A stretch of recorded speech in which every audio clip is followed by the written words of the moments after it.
আর কোথায় দুনিয়া দুনিয়া করবা, এই দুনিয়াটা তো একদিন ছেড়ে চলে যেতে হবে অন্ধকার কবরে। কবরে না থাকবে সাথী, না থাকবে পাখি, আমার কথা শুনবার বলবা যখন বলবো আর চিন্তা করেন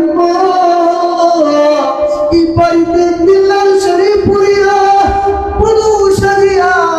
সাথে আপনি আসছেন, আবার চার দিনের পাল্টি পড়ায়া সাদা কাপড় পরে খবরে কবরে কিন্তু কোনো সাথী থাকবে না, কোনো পাখি না।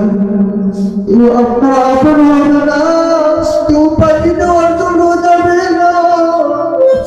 কবর কিন্তু বড় ভয়ঙ্কর। এই কবরের কি প্রস্তুতি নিছেন? এই কবরের প্রস্তুতি দুনিয়াতে নিতে হবে।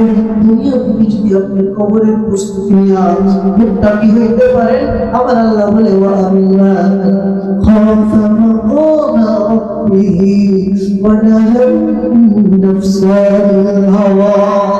এই সমস্ত নারীরা পুরুষরা আমি আল্লাহর কাছে দাঁড়ানোকে ভয় করবে, আল্লাহর সামনে দাঁড়াইতে হবে, বেপর দিকে চলবো না, আল্লাহর সামনে দাঁড়াইতে হবে, নামাজ ছাড়বো না, আল্লাহর সামনে দাঁড়াইতে হবে, জিনা করবো না, আল্লাহর সামনে দাঁড়াইতে হবে, দাড়ি পালাবো না, আল্লাহর সামনে দাঁড়াইতে হবে, সুদ খাবো না, আল্লাহর সামনে দাঁড়াইতে হবে, ঘুষ খাবো না, আল্লাহর সামনে দাঁড়াইতে হবে, চাচাতো বোনের সাথে দেখা করবো না, আল্লাহর সামনে দাঁড়াইতে হবে, বাবির সাথে দেখা করবো না, আল্লাহর সামনে দাঁড়াইতে হবে, দেওয়ারের সামনে দেখা যাবো না, আল্লাহর সামনে দাঁড়াইতে হবে, মেয়েদের সামনে কথা বলবো না।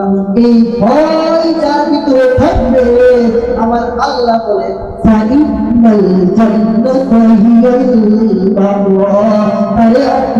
জান্নাতের গ্যারান্টি দিয়ে দেন। আল্লাহর ভয় নিয়ে আমরা যেন জান্নাতি হইতে পারি, সবাই নাই বলতে পারলাম না। জান্নাতের আলোচনা বুঝতে করেছিলাম, আস্তে আস্তে আলোচনা ইনশাআল্লাহ বুঝতে শুনতে পারবেন।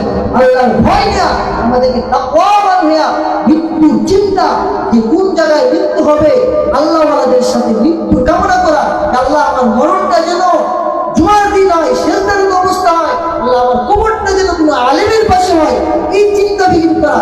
দুনিয়াতে এরকম কবর আছে যে কবরের মধ্যে 50,000 হাদিস তাদের মুখস্থ না হয়েছে, তাদের এরকম কবর আছে।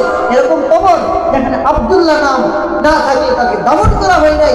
এরকম ভালো কবর, ভালো মৃত্যু আল্লাহর কাছে কামনা করা, মৃত্যু আসার আগে আল্লাহ মৃত্যুর প্রস্তুতি নিয়ে আল্লাহর ওলি হওয়া।